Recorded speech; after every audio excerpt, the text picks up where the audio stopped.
Get to know our exhibiting artists ahead of the Affordable Art Fair this March. Meet the Artists, a mini-series with me, Joanna Milne.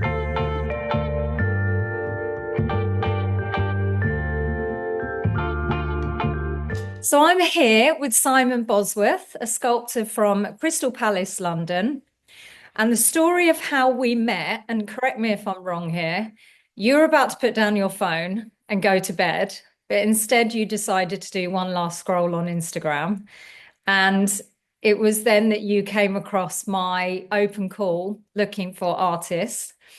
And then you reached out to me. And as soon as I saw your work, I was blown away, is probably an understatement, because they resonated with me so much. I saw beauty, I saw sadness, pretty much every emotion in your pieces.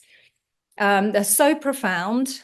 Your work to me communicates complex concepts that are so relatable, whether it's capturing social issues or personal experiences. But what I wanted to know is, where did it all begin and what inspired you to become a sculptor? Well, firstly, thanks very much. That's very kind of you to say so. And yeah, it was very much as you described. It was that last minute, 3 o'clock in the morning or something, about to go to bed after working, and yeah, it just popped up and I sent it, and I'm so happy I did. So thank you. So Hey.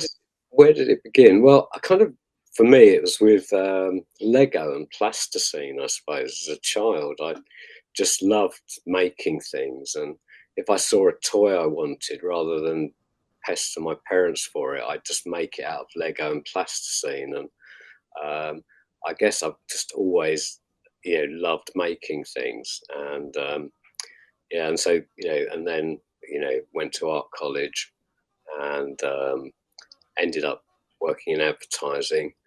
But it was always kind of making stuff on the side and painting, and got into sculpture eventually. Yeah. Brilliant. And you have a love of archaeology and the 20th century modernism movement, which was, a break from traditional values and styles and a development of new forms of art, which included cubism, surrealism, abstract expressionism, pop art, and many, many more. But what is it about the movement that interests you so much? Um, I guess it was exactly that. It's that breaking from tradition, breaking from those Victorian sort of values and the way people were painting back then. And also, I just love the furniture as well. So I'm kind of a bit of a collector of that, and the whole movement in itself. And I guess for me, sort of being trained as a technical illustrator originally. So what I'm doing now is trying to reinvent myself or reprogram myself to break away from those values I had. So it resonates with me in that sense. Obviously a different century and things, but the work I just find absolutely inspiring from that time. So Yeah. And each piece you create is so different from the last. It's so unique. I'm just interested to know, where do you find the inspiration for each new piece of work that you do? they're pretty much all through experiences I've had myself. There's one piece called Breath, which was based on, I was I traveled quite a bit, and I was in Mexico and I saved a boy from drowning. And it was that look on his face as he came out of the water. And it's sort of always haunted me. And then I started a piece, and sometimes I know what they're going to be, and sometimes I don't. And that face just came out of that piece, really. So yeah, so all through personal experience, really. And then with my Iconoclash series, it was something I was quite interested in defacing art in a way that added something to it. And so they're kind of slightly more poppy, slightly more influenced by culture and history and the news, or whatever it is that has inspired me for each piece, really. Yeah. And some of your pieces are quite sizable. So I guess you need a reasonable size space to create your sculptures. So I'm interested to know, what does a day in the life of Simon look like? So the various steps in creating out of stone. I mean, I'm just assuming you begin forming a model in clay, but you tell me, what is your typical approach to creating a sculpture? A lot of laziness. I think I'm a lazy workaholic. So I spend a lot of time sitting around thinking and musing over what I'm going to do. Um, but as soon as I know I'm there with it, then nothing stops me, particularly sleep. So yeah, I'll start sometimes with a drawing, or sometimes just with some wire, and I normally have a very clear idea of what I want. But with the medium that I'm using, it lends itself to lots of accidental uh, things, either pieces falling off or um, it not drying in the way I want it to, or stuff. So it tends to be a bit more organic once I get going. But there's normally a very clear idea what's behind the piece. But how it turns out is kind of led by my hands and the material, really. Yeah. Right. So, I mean, I'm assuming there's a lot of planning that goes into creating a stone sculpture, and it's a lengthy process. Um, I can't imagine if it ranges from weeks to months, or like how long that process is. I guess depending on the subject matter and size and techniques involved. But when you start on a piece of work, do you continue until it's finished? Or do you kind of put that to one side and then work on others in between? It kind of varies, really. I mean, if I'm working just with stone, I'll probably just stick with that piece, unless I get some sort of, block in creativity where I need to put it to one side. Um, but normally that's a straightforward thing. But with the bonded clay stuff that I use, um, you can only work on it for so long before the clay starts going off or hardening. And because it's a chemical process, there's certain phases in it. So to begin with, you'll be able to just sort of use your hands, and like you would with traditional clay. After a few hours, you can start carving it. After a little bit longer, you can get the hammer and chisel out. And after a few days, the power tools sometimes come out, because that's the only way you can. It's so hard. Um, so yeah, it varies. And with the clay side of things, then I'll probably start one piece, and then if I've got something left over and I know that it's a series, I'll probably have all the wire um, maquettes made ready, so that I can then start with any leftover material to start building up the initial structure. So Mm. yeah, it kind of varies, but I'd say that's yeah. And you tend to work you talk about stone, composite stone that you work in. Is that your preferred material to work in, or do you work in other materials? Yeah, I've worked in marble before, and sandstone, various other stones and things I've tried, but I really like the composite stone thing, just because it's. I kind of live in a world of chaos. I'm not very organised, and that material helps me with the creativity, because it it's so random in the way that you start building it up, and then it gets finer and finer and finer. And the thing with me, I'm trying to move into more abstract forms. So I guess with the with the clay, the composite stone, um, that's going to allow me to do that. I'm not quite there yet. It's almost you've got to go through this process. Um, and perhaps, the next series of pieces, I might get close to something that is so even more abstract. Mm. Then getting to the form of abstraction is a purity in a way. So it's, I guess it's part of the practice and just sort of moving forward slowly.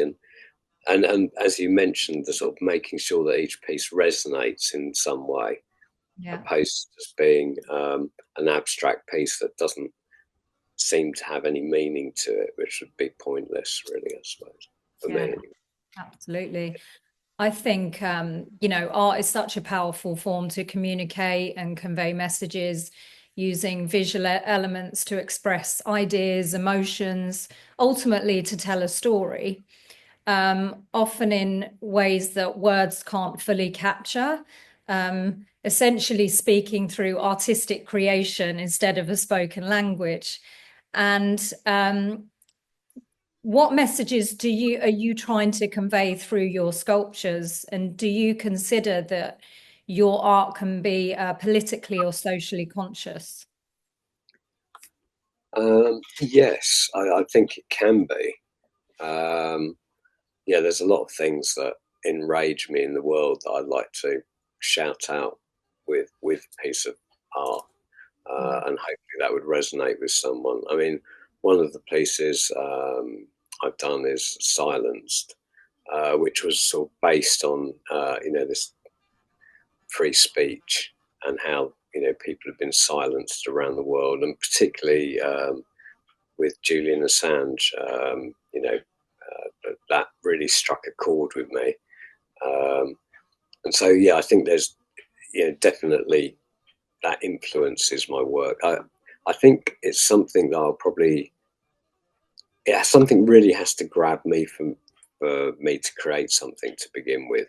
And so I get as things happen and come up, then I'm sure that'll be, you know, I could be much more political if it drove me to that, I guess. Yeah, your work is so thought-provoking. We have people in the gallery that just stand and stare at your work and then start talking about it. We've got a piece called Rave, that you did, and he's the head with the headphones on, and people talk about that a lot and kind of wonder where that came from. And I remember when I spoke to you, you said it was kind of based around a commute, going to work and seeing people, everybody wearing their headphones. And you kind of thinking to yourself, because I think you said you don't do that, you don't have a headset on, and you noticed everybody else was doing that, and you were intrigued to know what they were listening to. Are they on Spotify? Are they listening to a podcast? What's going on in their world because they're kind of in their little bubble doing their thing. And I found that really interesting. Yeah, no, that's absolutely how it was. I tend to not wear headphones, or I mean, I love music. I tend, when I'm out and about, I like to be very present and observing everything that's going on around me. Um, and I love just sitting, people watching. I just find it fascinating. And the addiction with distraction everywhere. With the phones, with people listening to music. Um, not against that in any way whatsoever. But it just sort of struck me that I remember the first time I got on a train to go into London to work. I was maybe 19, 20 years old, sort of thing. And I'd been commuting locally before that. But it's the first time I got on a train really to go to work. I just noticed how no one actually spoke to one another, and this was in a time before phones. It was a time of large format newspapers that people would fold out in front of them so they didn't have to look at the person opposite. And I remember having a conversation with somebody in one of those very small carriages that used to run across the trains. And this lady, we were chatting away, and she was just so eloquent and talking about this, that, the world. And then she just pointed at everyone and said, "Look, none of them are talking." And it was, and she said, "You're very weird to want to have a conversation." And I think in this time of communication, we're often losing the ability to have those Yeah. conversations about things that are important in a platonic way, where we're looking for a solution opposed to trying to support an argument that we probably learn from somewhere else, opposed to using critical thinking to have a look at the problem. So, yeah, there you go, starting to get all worked up about things now. So, Well, yeah, it's those. interesting you say that because it strikes me that there's always been a distraction in each Oh, period. So you're talking about, we keep blaming the phones now, and it's true. You go on the tube and everyone has their head down, they're all stuck in their phone, whether they've got, headset on or whatever it is. But like you say, before that, it was large newspapers that covered their face and they're kind of in their own world, And then before that, my nan used to talk about, when the television came along and everyone's just sat staring transfixed to this screen. So there always seems to be a distraction, but we blame the iPhone. But like you say, there's always been something along the way. yeah, yeah, always. And I think that's really, really interesting when you go to a gallery as well, and you're um, walking around, just sort of, I go to a lot of galleries, but I found years ago when I was traveling around Europe, and I pick a gallery in in a city somewhere, and I'd know that there was a piece of work in there that I wanted to see. And to begin with, I just look at every room, and then I just started to focus on that one piece that I wanted to see, and I can vividly remember, a lot of them to this day. And I think, when we just stop, and art, I think, is wonderful for this. It helps us to just stop and pause and Yeah. review something that we may have never seen before, or we might be very familiar to us, but actually seeing it in the flesh, or or in the canvas, or whatever it is, in Yeah. marble, whatever in front of us, Yeah. it helps us to grounds us, and helps us to see the world in a different way. And because we're going to you know project our relationship with the world upon it, perhaps. Yeah. Um, but I think that's okay. I mean, Mm. what else is there Yeah. for us as humans? To Yeah. yeah, I find it incredibly moving going to galleries. I think that's what I'm trying to say. Yeah. Yeah. Me too. Me too.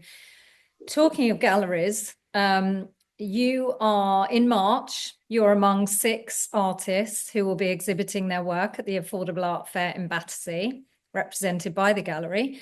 What are you most excited about? Oh, drinking the champagne, I Okay. think. Fair No, I'm really excited to just walk around and just have a look at everything that will be on display there, really. Um, because most of it will be completely new to me, I imagine, 99% of it. So that'll be really exciting, and meeting the other artists, chatting with them, because it is I work in a very solitary way, so to have the opportunity to speak to other artists and find out what they're doing, and stuff, that's really exciting. Yeah, Yeah. yeah, I think that's kind of most artists are in the same boat, aren't they? We all kind of sit in our studio on our own. So I think everyone kind of says the same thing. It would be lovely to just get out there and chat with other artists and have, create that connection with other people and other people's work. Um, I wanted to finish on a fun question that I'm asking everybody. If you could go back in time and step into the shoes of any artist, who would it be and why? oh well, yeah, I suppose the serious answer, to that would be, Henry Moore, I guess.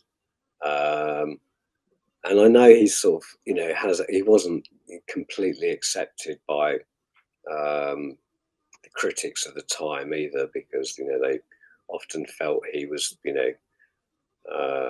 doing some public sculpture which was accessible to everyone, and he wasn't pushing the boat or whatever it was that they didn't like about him. But I just love his work. And when I was at art college, I remember going to the Tate and seeing one of the reclining women, and it was a white plaster one. And I looked at it with just absolute amazement. I don't think I'd ever seen anything like it. And it really resonated with me. And it was so, I knew exactly what it was, but there's no reason when you're looking at it that you should. But we just know it's like an inherent thing within us, I think, where I think Plato talked about these shapes, names that we inherently know what they are. And yeah, that just really resonated with me. So yeah, I'd love to meet him. And what I loved about him as well, I'm an extremely scruffy person, but he always seems to be wearing a suit when he's sculpting. It's amazing. So yeah, no, That's I real, or is that just for the photo opportunity?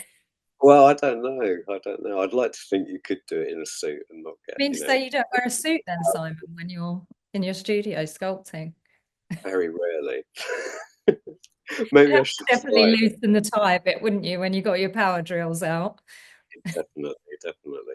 Yeah. And then, just for the fun answer to that, I'd say Ronnie Wood, because I love music, and he paints. But I probably want to be Ronnie Wood, not for the art, but for the music, I think. Right. So yeah, rock and roll. But Yeah, paintings do well, don't they? Because he's they, Ronnie, it helps. yeah, it Yeah, they does. do very well. Yeah. Well, it's been so lovely chatting with you. I feel very privileged to be taking your work to the Affordable Art Fair. I also think that all of your pieces are going to spark a lot of deep conversations that I need to be prepared for, unless you're there and you can chat. Um, and we're taking, I think, about half a dozen pieces or so, one of which is currently exhibiting in the gallery called Loss. And it's a personal favorite of mine. I love all of your work, but this is a personal favorite. And I just wanted to share this piece with our viewers because it's over 1 meter in height. The figure has her head in her hands with a large gaping hole in the midsection. And the description reads, loss comes in many forms, from the loss of a life barely lived to the unbearable emptiness left with us all. While the pain remains eternal, our innate ability to heal leaves us with a new state of being. And I just think that's so powerful and beautifully put.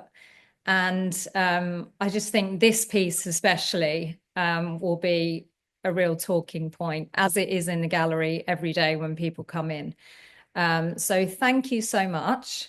I'm delighted to be taking your work, and we hope to see you there. Oh, thank you very much, Joe. It's been a pleasure talking to you, and thanks for all the lovely compliments.